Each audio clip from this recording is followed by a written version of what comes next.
Jamaah, oh jamaah. Alhamdulillah. Alhamdulillahirabbil alamin. Masih di Islami Twinda, jamaah Islami Twinda yang dirahmati Allah. Masih membahas tentang tema pintu surgaku telah pergi. Nah sekarang pembahasan kita lanjutkan lagi nih sama guru kita Ustadz Syam. Ustadz Syam, gimana nih ya cara mendapatkan pintu surganya Allah kepada orang tua. Sedangkan, mohon maaf sebelumnya dalam tanda kutip, orang tua sendiri tidak mencerminkan apa yang namanya sifat penghuni surga.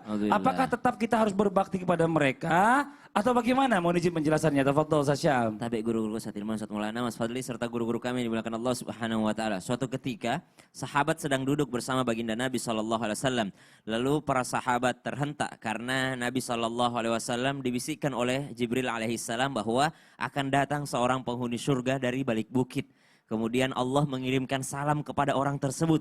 Maka para sahabat pun naik lehernya untuk melihat siapa yang datang, siapa yang datang, siapa yang datang. Lalu ternyata muncullah berjalan dari kejauhan seorang sahabat dan juga sekaligus di antara paman baginda Nabi SAW dan sekaligus di antara as-sabiqunal awwalun, orang yang awal-awal masuk dalam Islam. Maka subhanallah mereka adalah yakni yang disebutkan adalah sahabat Sayyidina Sa'ad bin Abi Waqqas radhiyallahu anhu warḍah.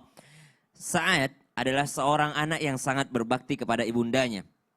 Karena ibundanya tahu anaknya ini sangat berbakti dan sayang kepadanya, maka ketika terdengar berita bahwa sahabat Sa'ad ini sudah memeluk agama Nabi Muhammad SAW, yaitu agama Islam, maka Sa'ad bin Abi Waqqas ini dikecam oleh ibundanya.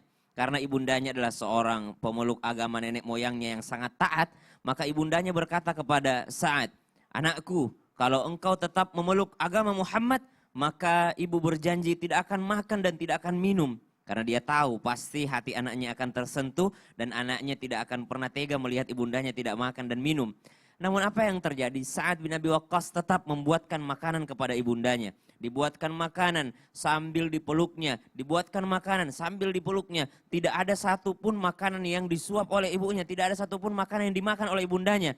Lalu Sa'ad bin Abi Waqqas seakan-akan menyerah sambil memeluk ibundanya lalu membisikkan ke telinganya dengan mengatakan, "Ibundaku yang kucintai, andai kata engkau memiliki 70 nyawa dan 70 nyawa tersebut keluar satu persatu dengan caramu seperti ini, aku tidak akan pernah meninggalkan agama Nabi Muhammad sallallahu alaihi wasallam. Tapi ibunda, saya sangat mencintaimu. Bagaimanapun engkau membenci agama Muhammad, saya akan tetap membuatkan makanan untukmu." Subhanallah, disebabkan karena baktinya kepada ibundanya. Meskipun ibundanya adalah seorang yang kafir, meskipun ibundanya adalah seorang yang tidak memeluk agama Nabi Muhammad SAW, tapi Sa'ad bin Abi Waqqas tetap berbakti kepada ibundanya. Jadi kalau ditanyakan, bagaimana cara seorang anak berbakti kepada kedua orang tuanya meskipun orang tuanya berbeda keyakinan ataupun mungkin orang tuanya tidak mencerminkan akhlak penghuni surga, maka satu, tetaplah berakhlak baik di dunia. Wa sahibahuma fid dunya ma'rufa. Maka dikatakan tetaplah berbuat ma'ruf terhadap keduanya di dunia. Sahibahuma, dan bersahabatlah terhadap keduanya. Dan berakhlak baiklah, berakhlak mulialah terhadap keduanya. Jikalau itu bukan termasuk akidah, taatlah kepadanya. Jikalau itu tidak termasuk daripada syariat, maka kita tetap taat kepada orang tua meskipun orang tua kita tidak mencerminkan akhlak penghuni surga. Jikalau itu adalah urusan duniawi. Yang kedua, tetap mendoakan hidayah akan mereka jikalau mereka belum meninggal dunia. Jadi meminta kepada Allah, ya Allah tunjukkan hidayah kepadanya, ya Allah ampuni dosanya, tunjukkan hidayah kepadanya, ampuni dosanya. Maka inilah yang sepantasnya dilakukan oleh seorang anak meskipun orang tuanya tidak mencerminkan perilaku surga. Yang ketiga adalah kita sebagai anak jangan juga memvonis diri kita surga, orang tua kita neraka. Jikalau kita masih satu keyakinan, kita sama-sama memeluk agama Islam, kita sama-sama bersyahadat, maka yakinlah bahwasanya di mata Allah Subhanahu wa taala tetap orang tua kita mulia di mata Allah karena telah melahirkan, membesarkan kita. Maka kita tetap memandang mereka sebagai penghuni surga. Berbaik sangka terhadap mereka dan jangan memvonis jikalau mungkin ibadahnya terlihat kurang. Siapa siapa tahu ada ibadah tersembunyi yang kita tidak pernah ketahui. Wallahu taala alam. Masya Allah. Jadi walaupun orang tuanya ini juga nggak bertakwa kasarnya ya begitu Iya. ya, atau mungkin non Muslim, kita sebagai anak tetap terus Berakhlak. mendoakan dan berakhlak Betul. kepada orang tua. Masya Allah. Terima kasih banyak. Jazakallah Sama-sama, khairan Mas kasiran. Nah sekarang kita lanjut lagi nih jamaah Islami Tinda yang ada di rumah yang dirahmati Allah. Masya Allah ya. Ketika anak nih mungkin banyak yang sudah mengalami juga seperti saya. Kangen kepada orang tua yang kita sayangi, padahal orang tua kita ini sudah berpulang ke rahmatullah. Terus apa caranya untuk mengatasi yang namanya kerinduan dan juga mungkin adakah doa yang sangat diijabah oleh Allah Subhanahu wa taala untuk mengatasi kesedihan yang mendalam ketika kita ditinggal orang tua yang tersayang. Mau izin menjelaskannya guru kita Ustaz Hilman. Baik, Fadhol, Masya Ustaz. Allah. Ustaz Syam, Ustaz Maulana, Mas Fadli. Ayah bunda, teman-teman jamaah Islam itu indah yang dirahmati Allah Subhanahu wa ta'ala. Setidaknya ada 3 hal yang sangat dirindukan oleh orang tua di alam kubur dari anaknya. Yang pertama, orang tua merindukan doa dari anaknya. Wabil khusus istighfar dari anaknya. Disebutkan dalam sebuah riwayat, ada seseorang yang sudah kembali kepada Allah. Kemudian selama hidupnya dia soleh. Kemudian nanti dia ditinggikan derajatnya di surga. Kenapa? Ternyata karena istighfar dari anaknya. Ada riwayat lain menyebutkan ada seseorang yang siksa kuburnya dihilangkan. Bahkan kemudian diringankan.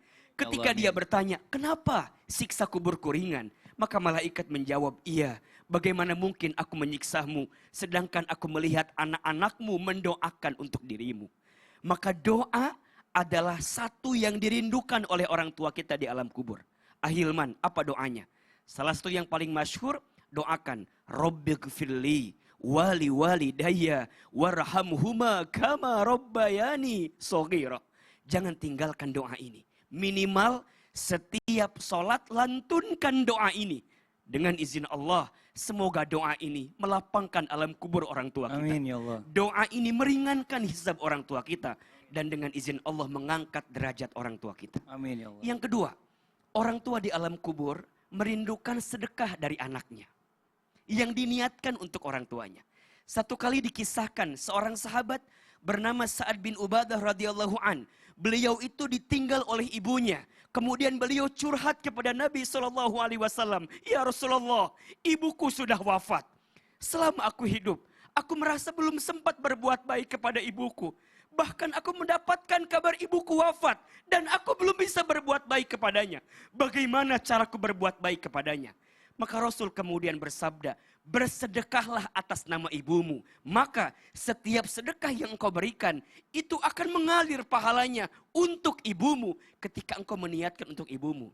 Kemudian saat bertanya lagi, sedekah apa ya Rasulullah? Rasul menjawab, sedekah air. Maksudnya apa ya Rasulullah? Kata Nabi, bangunkan sumur atas nama ibumu. Selama sumur itu mengalir air, maka pahalanya mengalir untuk ibumu. Apa poinnya? Bagi seorang anak yang ditinggal oleh orang tuanya, ayo hadirkan wakaf terbaik. Niatkan untuk orang tua kita. Selama itu harta digunakan, dimanfaatkan, pahalanya mengalir. Orang tua bahagia dengan kita.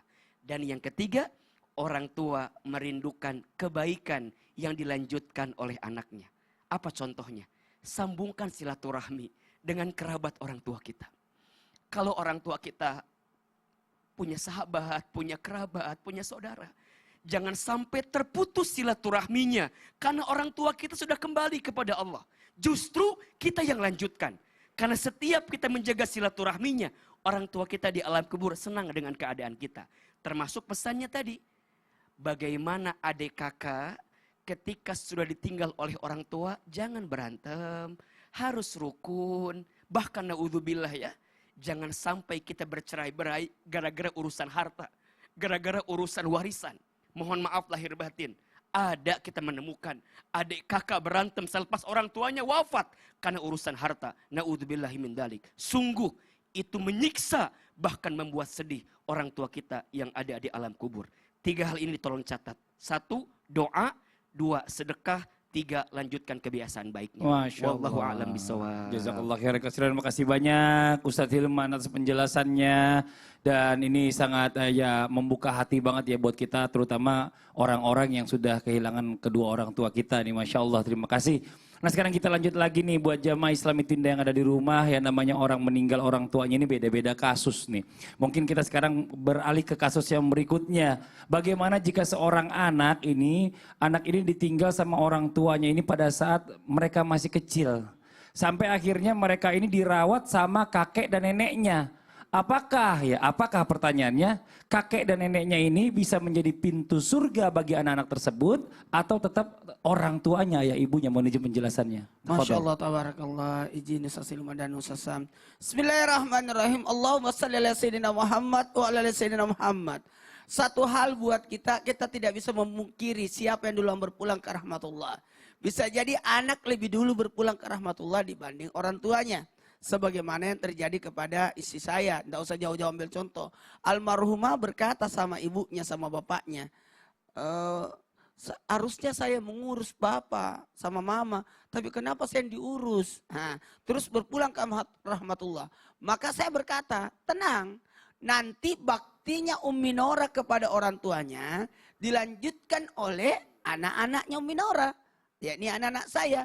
Maka inilah yang terjadi. Maka jikalau ditinggal mati orang tua dalam pemeliharaannya, apakah nenek itu bisa jadi pintu surga bagi anak-anak itu? Jawabannya iya. Karena berbakti kepada orang yang dicintai orang tua. Sekali lagi, cara berbakti adalah berbakti kepada yang dicintai orang tua. Jalur itu yang kita gunakan. Maka dari 8 pintu surga, pintu duha, pintu tahajud, pintu saum, pintu sedekah, pintu jihad, pintu haji, pintu al-adi, usus anak-anak. Yang ada pintu birrul walidain. Ada pintu khusus orang yang berbakti kepada orang tua. Maka ambil jalur ini. Maka siapapun, sekali lagi, siapapun yang mengurusmu, maka dia adalah orang tuamu. Meskipun itu adalah orang tua sambung. Nih yang lagi nonton. Siapapun. Dia kan bukan orang tuaku. Dia kan ibu tiriku. Dia kan bapak tiriku. Tidak. Engkau tetap berbakti kepadanya. Kepada orang yang menggantikan, yang melanjutkan peran orang tuamu. Sebagaimana Rasulullah SAW betul meninggal ayahnya. Tapi ada yang berperan sebagai ayah. Siapa itu? Abdul Muthalib. Meninggal Abdul Muthalib, ada yang berperan sebagai ayahnya. Siapa itu? Abu Talib. Maka dalam hal inilah bentuk baktinya sosok yang namanya anak kepada orang tua, yang mana orang tua orang yang menjalankan perannya sebagai orang tua. Sama, meninggal ibunya Nabi, kan ada. Siapa itu? Wanita yang menjaga Nabi, istrinya Abu Talib. Luar biasa kan, yang sangat menyayangi Nabi. Bahkan ada sosok wanita yang pernah menyusui Nabi. Siapa itu? Alimatus Sa'diyah. Alimah dari Bani Sa'adah. Itu yang ibuku.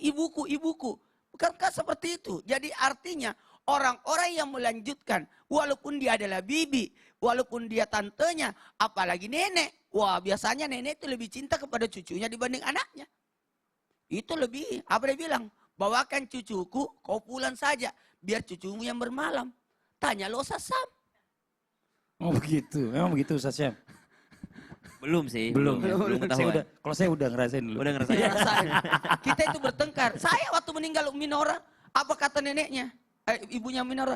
Pokoknya ini 4 anak tidak boleh pergi ke Jakarta. Di sini saja. Aku diam aja. Iya. Jangan ambil cucu-cucuku. Saya tunggu aja 1 tahun. Setelah haul 1 tahun, Curhat dia, curhat. anak-anak berkata, saya Curhat mau dia. ikut. Yuk, Curhat, iya. Daripada saya bertengkar, Iya. perebutan anak. Benar. Tapi hebat dia, sambil tausiah sambil menyisipi tadi kata-kata. Apa tuh? Jadi berbakti sama orang tua sambung nanti itu calonnya. Itu sama juga berbakti sama orang tua. Bagus. Bersilat Luar lidah biasa. ya. Tepuk tangan dong buat Luar semua dong. biasa, Masya Masya Allah. Allah. Amin. Masuk Pak Eko. Masuk. Kita lanjut lagi. Terima kasih. kasih banyak. Jazakallah khairan kasiran Ustadz Maulana. Jamaah yang di rumah pasti udah nunggu nih. Karena udah ngirim pertanyaan kan. Kalau gitu yuk kita jawab lagi yuk. Kita masuk ke segmen Tanya Dong Ustadz. Kami semua tanya dong Ustadz. Kita masuk ke pertanyaan dari Instagram hamba Allah. Assalamualaikum warahmatullahi wabarakatuh Ustadz. Saya izin bertanya. Apakah benar kalau orang tua juga akan menanggung dosa anaknya di akhirat nanti? Dan bagaimana jika anak sudah bertaubat? Apakah orang tua angkat bisa disebut sebagai pintu surga? Dan apakah doa anak angkat bisa sampai kepada orang tua angkat yang telah meninggal? Mohon pencerahannya Ustadz. Mohon nama saya disembunyikan. Wassalamualaikum warahmatullahi wabarakatuh. Ustadz Hilman, mohon izin dijawab dengan tausiah. Silakan. Iya baik, Masya Allah. Ustaz Maulana, Ustaz Syam.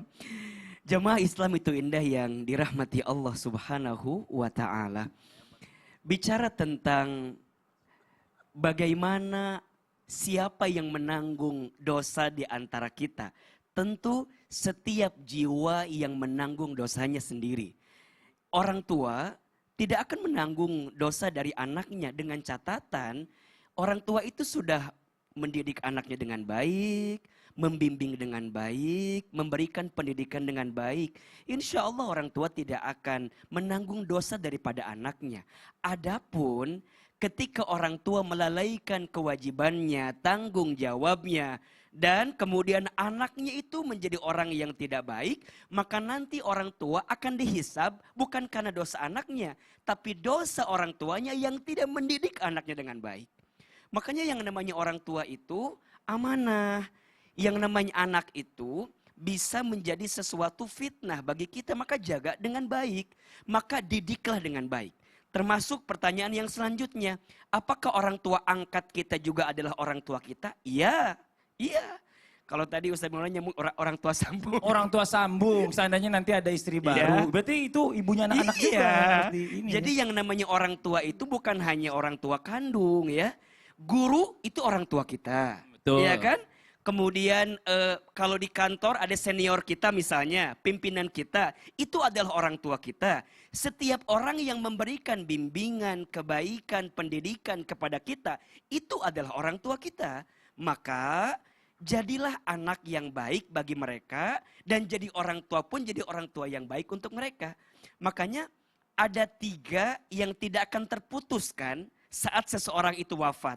Yang pertama sedekah jariah, yang kedua ilmu yang bermanfaat. Nah ini yang ketiga nih. Waladin solihin yad'ulah. Anak soleh yang mendoakan. Perhatikan kalimat ini. Di sini katanya walad bukan ibnun. Apa bedanya? Kalau ibnun itu anak kandung. Tapi kalau walad itu anak manusia secara universal. Maksudnya apa? Doa yang soleh yang sampai kepada yang sudah wafat itu bukan hanya dari anak kandung. Tapi setiap anak manusia, contoh, saya dosen, saya punya mahasiswa. Mahasiswa saya soleh, saya wafat. Dia mendoakan saya, maka doanya sampai. Amin. Itu namanya waladin solihin. Masya Allah. Ustadz Maulana punya jamaah, jamaahnya soleh. Kemudian Ustadz Maulana Wafat.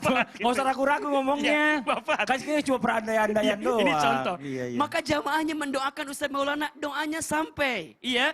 Seorang karyawan bertemu dengan atasannya. Atasannya punya karyawan. Mereka soleh. Mendoakan, maka doanya sampai. Amin. Apa poinnya? Selama hidup perbanyaklah sahabat yang soleh. Masya Allah. Selama hidup bertemanlah dengan teman yang soleh. Termasuk kita yang punya bisnis. Jadikan karyawan kita soleh, ya. Kita yang jadi pimpinan, jadikan bawahan kita soleh. Insya Allah doa mereka akan sampai. Karena yang namanya orang tua bukan Masya hanya Allah. orang tua kandung. Tapi semua Semua orang yang mendidik kita itu adalah orang tua Masya kita. Allah. Wallahu Apalagi a'lam kalau bishawab. mukanya tua, ya kan udah pasti orang tua itu. Tapi gimana tadi kalau misalnya jamaahnya mendoakan Ustadz Maulana, bisa ya? Nah, sampai. Bisa nyampe. Kalau nanti, kita kan nggak tahu. Itu kan Semua orang masih ada 70 tahun. Iya, Mas. kemudian. Amin. Mas Fadli ini Iya. saya mau tanya nih. Apa tuh? Kalau Mas Fadli lagi sholat sunnah, Heeh. tiba-tiba dipanggil sama ibunya Sholat untuk sunnah? beli sesuatu ke Bukan warung. sholat wajib kan? Ya, ini sholat sunnah nih. Nah, ini dia. Saya tuh bingung kalau sholat sunnah, Ustadz Hilman. Kalau sholat wajib, saya udah pasti nggak jawab. Tapi kalau sholat sunnah, Nah ini, saya lagi sholat sunnah, perasaan hati Dipanggil. pengen jawab gitu. Misalnya mama saya manggil gitu. Fadli gitu. Mau minta tolong beli itu dong. Aduh jawab jangan ya, jawab jangan ya. Mas Fadli dipanggil sama ibunya. Kan ibunya Mas Fadli udah meninggal. Dulu waktu masih kecil, ya Jadi Mas Allah, Fadli ya bingung ya? Bingung Ustadz, gimana tuh? Mau jawab Jawab lagi takut sholat. batal lagi sholat. Tapi kalau nggak dijawab kayaknya, aduh saya nggak mau ngecewain hati mama saya. Nah, ini pasti juga pertanyaan dari jamaah semua kan? Oh benar benar Udah deh, benar. habis ini kita akan jawab ya. Nah. Jamaah jangan kemana-mana. Tetap di sini di Islam itu indah. Jamaah, oh jamaah. Alhamdulillah. Kan Mas Fadli Sudah bisa